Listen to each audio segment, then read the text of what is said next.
یہی حال تھا اس وقت کہ چلو نکلو نکلو نکلو. وہ سارے دبئی آ رہے تھے, کوئی جہاد فی سبیل اللہ نہیں تھے.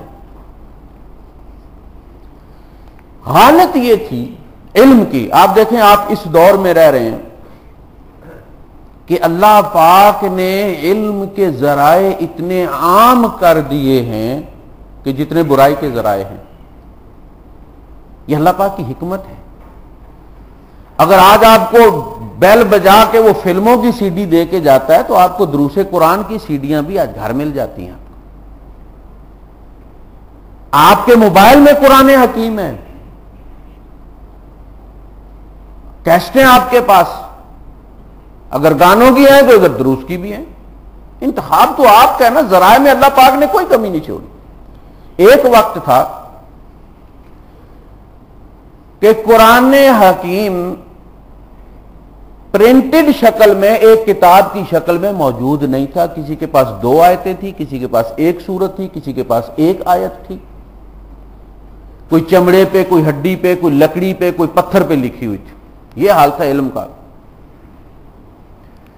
جب قرآن حکیم کو اکٹھا کیا گیا تو ایک کمیٹی بنائی گئی جس کے زید بن ثابت رضی اللہ تعالیٰ عنہ سربراہ بنائے گئے, اور وہ کلیکشن کرتے تھے لوگوں سے. کرائٹیریا یہ تھا کہ ایک آیت کم از کم 2 بندوں کے پاس لکھی ہوئی ہونی چاہیے, 2 بندوں کی گواہی کے طور پر. ایک اصول بنایا گیا, اور یہ اصول قرآن سے اخذ کیا گیا. 2 گواہیاں ہوتی ہیں, فاستشہدوا شہیدین من رجالکم. ان کی بنیاد پر ایک اصول بنایا گیا کہ ہم وہ آیت لکھیں گے قرآن حکیم میں, حفظ بے شک ہو, ہم نے تحریری اکٹھا کرنا ہے, اس لیے کہ کل ہم نے لوگوں کو اس کا ثبوت بھی دینا ہے کہ یہ چیز اتھینٹک ہے 2 گواہیوں کے ساتھ. مسلمان تو ویسے بھی اعتبار کر لیں گے, لیکن ہم قرآن سے مسلمانوں کے لیے اکٹھا تو نہیں کر رہے نا, اس میں یا ایھا الناس بھی ہے, یہ لوگوں کے لیے بھی پیغام ہے, ان کو بھی اس کی اتھینٹسٹی ہم نے پروو کرنی ہے. اتفاق سے یہ سلسلہ ہوتا رہا, چلتا رہا. 2 آیات ایسی تھی جو صرف ایک بندے کے پاس تھی. سورہ توبہ کی آخری آیات, لقد جاءکم رسول من انفسکم عزیز علیہ ما عنتم حریص علیکم بالمؤمنین رؤوف الرحیم فإن تولوا فقل حسبی اللہ لا الہ الا هو علیہ توکلت وهو رب العرش العظیم. یہ آیات ایک بندے کے ساتھ تھی. سب بندوں کو چیک کیا گیا, کسی کے پاس نہیں ہے. مدینے میں اعلان کروایا گیا, کسی کے پاس نہیں ہے. جمعے میں اعلان کروایا گیا, ایک ہی بندہ ہے. ابو بکر صدیق رضی اللہ تعالیٰ عنہ سے کہا گیا کہ آپ ایک بندے سے ہی لے لیں, حفظ تو سب کو ہے نا, آپ کو بھی پتا ہے قرآن کی آیت ہے, آپ کو بھی حفظ ہے, سب کو حفظ ہے, کمیٹی پوری حافظ ہے. آپ نے فرمایا نہیں, جب ایک اصول بنا دیا ہے تو پھر اس کی پیروی لازم ہے. ڈنڈی مار کے قرآن کو ہماری فیور کی ضرورت نہیں. دیکھیے اللہ پاک نے انتظام کیسے کیے. اللہ پاک کو یہ پتا تھا کہ یہ ہوگا, اور نبی اکرم صلی اللہ علیہ وسلم جو فرمایا کرتے تھے وہ اللہ پاک کی طرف سے القاء کیا جاتا تھا. وما ينطق عن الهوى ان هو الا وحی یوحی. پوچھا گیا حضرت وہ بندہ کون ہے جس کے پاس وہ آیتیں ہیں؟ کہا گیا حضرت خزیمہ ابن ثابت انصاری رضی اللہ تعالی. پوری کمیٹی کھل اٹھی کہ جناب مسئلہ حل ہو گیا, اس لیے کہ ان کی گواہی 2 بندوں کے برابر ہے. آپ یوں سمجھ لیں کہ یہ 2 بندوں سے آیت, اور اس پہ سب کا اتفاق ہو گیا, اور وہ آیت نوٹ کر لی. ان کا واقعہ یہ تھا کہ ایک دفعہ بدوؤں کا ایک قافلہ گزرا تھا مدینے کے باہر, اس کا پڑاؤ تھا. اللہ کے رسول صلی اللہ علیہ وسلم کی عادت مبارک تھی کہ آپ چکر لگایا کرتے تھے. یہ جو ہمارے یہاں پیر صاحب دیدار دیا کرتے ہیں نا 1 سال کے بعد, یہ اس قسم کا اللہ کے رسول صلی اللہ علیہ وسلم کی طبیعت نہیں تھی. آپ عصر کے بعد بازار کا جائزہ لیتے تھے, قیمتیں پوچھتے تھے اور اپنا سودا سال بھی خرید کر لاتے تھے.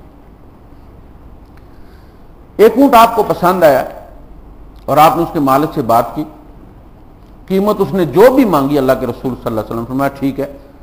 اس وقت تو ظاہر ہے پیسے کو نوٹ تو نہیں ہوتے تھے, بٹوے میں ڈالے ہوئے ہیں, ہارڈ منی ہوتی تھی سونے اور چاندی کی شکل میں. چاندی کا سکہ درم کہلاتا تھا, سونے کا سکہ دینار کہلاتا تھا.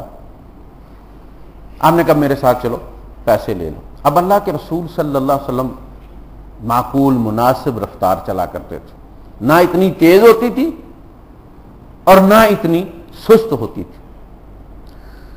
اور وہ بندہ چونکہ اس نے اونٹ پکڑا ہوا ہے تو اس کو اونٹ کے ساتھ چلنا ہے. گیپ آ گیا درمیان میں. مدینے سے جب گزر رہے تھے تو بازار میں سے ایک آدمی نے, اسے نہیں پتا تھا کہ اللہ کے رسول صلی اللہ علیہ وسلم کا سودا ہوا ہے اس کے ساتھ, اس نے اونٹ دیکھا, اسے پسند آ گیا. اس نے کہا کتنے کا بیچو گے؟ اس نے کہا کتنے کا دو گے؟ کتنے دو گے تم؟ اتنے دوں گا. اس نے کہا ٹھیک. اور وہ قیمت اللہ کے رسول صلی اللہ علیہ وسلم کی قیمت سے زیادہ تھی. بدو بے ایمان ہو گئے. جب وہ آپس میں پیسے طے کر رہے تھے تو آپ نے پلٹ کر دیکھا اور آپ واپس آئے اور آپ نے کہا تم یہ اونٹ مجھے بیچ نہیں چکے؟ اتنے میں بات ہوئی تھی اور میں تمہیں پیسے دینے کے لیے ساتھ لے کر آ رہا ہوں. اس نے کہا نہیں, میں نے آپ کو بیچا ہی نہیں ہے. آپ کون ہیں؟ میں نے تو نہیں بیچا. اللہ کا شاہد ہوں نا, آپ کی کوئی گواہ ہے؟ حضرت خزیمہ بن ثابت رضی اللہ تعالیٰ عنہ وہاں بازار میں موجود تھے. آپ نے وہیں سے پکارا, میں نے سنا ہے, اشہد انک قد بعت, دیکھو تم نے یہ, میں گواہی دیتا ہوں تم نے یہ اونٹ بیچا ہے, اتنے میں بیچا اور ابھی تم پیسے لینے جا رہے. بدو خاموش ہو گئے. اللہ کے رسول صلی اللہ علیہ وسلم اس کو ساتھ لے گئے اور وہ قیمت جو اس نے دوسرے آدمی کے ساتھ چکائی تھی زیادہ, حضور نے وہ قیمت دے کے اونٹ لے لی. کوئی یہ نہ کہے کہ داؤ لگایا ہے. دیکھیے جو تجارت ہوتی ہے نا, جس میں برکت ہوتی ہے, وہ یہ دنیاوی نفع نقصان سامنے رکھ کے آپ کا فیصلہ کریں گے تو وقتی زیادہ بھی لے لیں گے تو آپ کو اس میں برکت نہیں ہوگی, دوسری جگہ اس سے زیادہ بڑا گھپلہ ہو جائے گا. آپ نیت خیر خائی کی کریں گے تو انشاءاللہ العزیز کم میں بھی زیادہ برکت ہوگی. آپ نے اپنی قیمت پر نہیں, جو پہلے طے ہوئی تھی, جو دوسرے بندے کے ساتھ اس کی طے ہوئی تھی, وہ قیمت دی تاکہ بدو پچھتاتا ہوا نہ جائے کہ مجھے جو ہے وہ میرے ساتھ مجھے نقصان ہو گئے. اس کے بعد آپ نے حضرت خسیمہ سے پوچھا کہ جناب آپ تو وہاں موجود نہیں تھے, آپ نے کس بنیاد پر گواہی دے دی؟ کہا اللہ کے رسول اسی بنیاد پر جس پر میں نے اللہ کے وجود کی گواہی دی ہے, دیکھا میں نے بھی اس کو کوئی نہیں.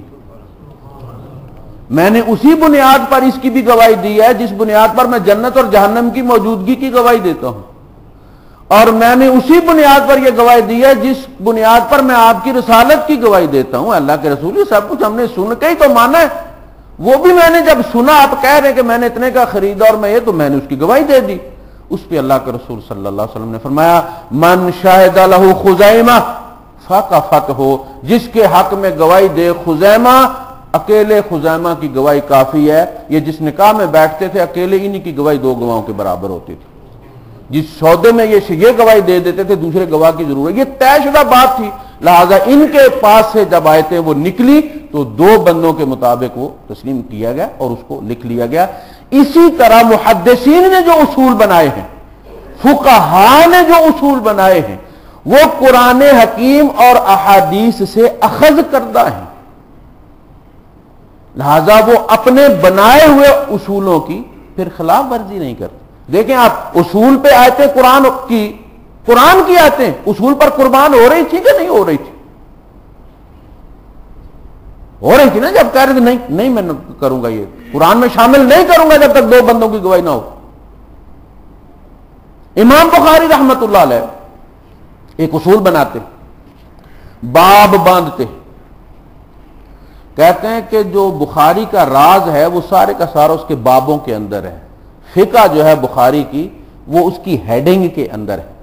وہ ایک ہیڈنگ لگاتے ہیں, اور بعض جگہ انہوں نے ہیڈنگ تو لگا دی ہے لیکن وہاں حدیث کوئی نہیں رکھی. حالانکہ وہ حدیث ان کے پاس موجود تھی لیکن وہ اس اصول پر پوری نہیں اترتی تھی جو انہوں نے بخاری کے لیے بنایا تھا، حالانکہ حدیث وہ بھی صحیح تھی۔ امام بخاری کا اپنا عمل بھی اس حدیث پر تھا جو بخاری میں نہیں لکھی، لیکن ایک اصول جب بنا لیتے ہیں پھر وہ کہتے ہیں کہ اس اصول کو ہم نے فالو کرنا ہے، یہ قانون کی ماں ہے، اب اس کے مطابق چلنا ہے۔ اگر آپ اصول کو ٹیڑھا کر کے ایک کو لیں گے تو 10 نکل جائیں گے جو آپ نے اس اصول پر اکٹھی کی ہوئی ہیں۔ خیر، یہ تھا قرآن مجید جس کے ٹوٹل 2 نسخے تھے۔ عثمان غنی رضی اللہ تعالیٰ عنہ کے زمانے میں اس کے 7 نسخے بنائے گئے۔ پہلے یہ مختلف لہجوں میں پڑھا جاتا تھا، ہر ایک کو اجازت تھی اس کی۔ بعد میں جب پھیلا اور اجمیوں میں گیا اور اجمی آپس میں لڑنا شروع ہو گئے، جیسے ہمارے یہاں اس وقت جو فرقہ بندی ہے، اختلاف عربوں میں بھی ہے کہ نہیں؟ کوئی ناف پہ باندھتا ہے، کوئی سینے پہ باندھتا ہے، کوئی چھوڑ کے پڑتا ہے، کوئی سینے پہ بھی کوئی بہت اوپر لے جاتا ہے تاکہ داڑھی کھجانے کے لیے ہاتھ نہ اٹھانا پڑے، کوئی تھوڑا سا نیچے رکھتا ہے اس کو، کوئی بالکل یہاں دل کے اوپر رکھتا ہے۔ لیکن کبھی آپ نے لڑائی، کوئی مناظرہ بازی کو دیکھی ہے آپ؟ یہ سارے فتنے ہمارے یہاں کیوں ہیں؟ اجمیوں کا مزاج جگرالو ہے، یہ کہتے ہیں بس میں صحیح ہوں، یہی ہماری سیاست میں ہے۔ دوسرے جب ایک پارٹی کو بھیج دیتے ہیں 5 سال تک نہ کبھی ان کے سابقہ وزیر اعظم کا بیان آتا ہے، نہ سابقہ صدر کا بیان آتا ہے، نیا صدر بے شک ملک کا بیڑا غرق کر دے، انہیں کوئی اس کے ساتھ تعلق نہیں۔ قوم نے اس پر اعتبار کیا ہے، اب قوم جانے اور یہ جانے، اگر برا کرے گا تو اگلی بار نہیں آئے گا۔ ہمارے یہاں میں مروڑ اٹھنا شروع ہو جاتے ہیں، سیاست بھی ہماری بری، فرقے بھی ہمارے برے۔ اختلاف اپنی جگہ موجود تھا، اجمیوں میں جب آیا مارا ماری اور کفر کے فتوے لگنے لگے، حذیفہ ابن یمان رضی اللہ تعالیٰ عنہ میدان جنگ چھوڑ کر یہاں سے نکلے ہیں، اجازت لی ہے سپہ سالار سے کہ میں نے مدینہ جانا ہے، بہت ضروری ہے، اور پیدل اونٹ پہ سفر کر کے یہ کتنے عرصے میں پہنچے ہوں گے، وہاں دوپہر کو پہنچے۔ عثمان غنی رضی اللہ تعالیٰ عنہ کو دور ہے، گئے ملنے کے لیے، سیدھے ان کے کسی نے کہا کہ جی وہ آرام کر رہے ہیں، آپ نے کہا انہیں جگا دو، کہو کہ حذیفہ ضروری کام سے آیا ہے، کو جگایا گیا، کیا بات ہے؟ آپ نے فرمایا ادرک امت محمد یا امیر المومنین، اے امیر المومنین محمد کی امت کا خیال کیجئے، وہ مٹنے جا رہی۔ کہ ماں بالک، انہوں نے کہا یہ معاملہ ہو رہا، آپ لوگوں کو ایک لہجے پر مجتمع کریں، کمیٹی بنائی گئی، فیصلہ کیا گیا کہ سارے لہجے منسوخ کر کے صرف قریش کے لہجے میں قرآن کو لکھا جائے اور باقی لہجوں پر پابندی لگا دی جائے، صرف قریش کے جس کے قبیلے کی زبان میں وہی نازل ہوئی ہے اسی قبیلے کا جو پروننسیشن ہے اس کے اندر اس کو پڑھا جائے۔ اس کی مثال میں آپ کو دیتا ہوں، اگر ہم اردو زبان کو رومن میں لکھنا شروع کر دیں تو ہم لکھتے ہیں ظہیر، کچھ لوگ اس کو لکھیں گے ZAHEER، کچھ اس کو لکھیں گے ZAHIR، ٹھیک ہے جی۔ جب اس کو پڑھنا شروع کریں گے تو کوئی اس کو پڑھے گا ظاہر، زوئے والا، کوئی اس کو زے والا ظاہر پڑھے گا، حالانکہ وہ ظہیر ہے اور زوئے والا ہے، تو اختلاف تو پڑ گیا نا۔ ظاہر والا کہہ رہا کہ نہیں یہ آئی کے ساتھ ظاہر ہو سکتا ہے، ظہیر نہیں ہو سکتا، اور دوسرا کہہ رہا ہے کہ نہیں، بالکل یہی اختلاف تھا، اور اس کو پھر ایک قبیلے کی زبان میں لکھ کر باقی سارے قرآن ضبط کر لیے گئے۔ عبداللہ ابن مسعود رضی اللہ تعالیٰ عنہ کا قرآن جب لیے جانے لگا، زید ابن ثابت جوان آدمی تھے، انصاری تھے، تو عبداللہ ابن مسعود رضی اللہ تعالیٰ کا میں نہیں دوں گا، یہ کل کے بچے مجھے بتائیں گے کہ قرآن کیسے پڑھنا ہے۔ لیکن عثمان غنی رضی اللہ تعالیٰ نے سرکاری حکم لکھ کر بھیج کر سختی کے ساتھ ان سے کہا کہ اگر نہیں دیتے تو زبردستی ضبط کر لو ان سے، تاکہ کل امت میں فتنہ نہ پھیلے۔ کیوں؟ انہوں نے قرآن مجید میں ایک مثال ہے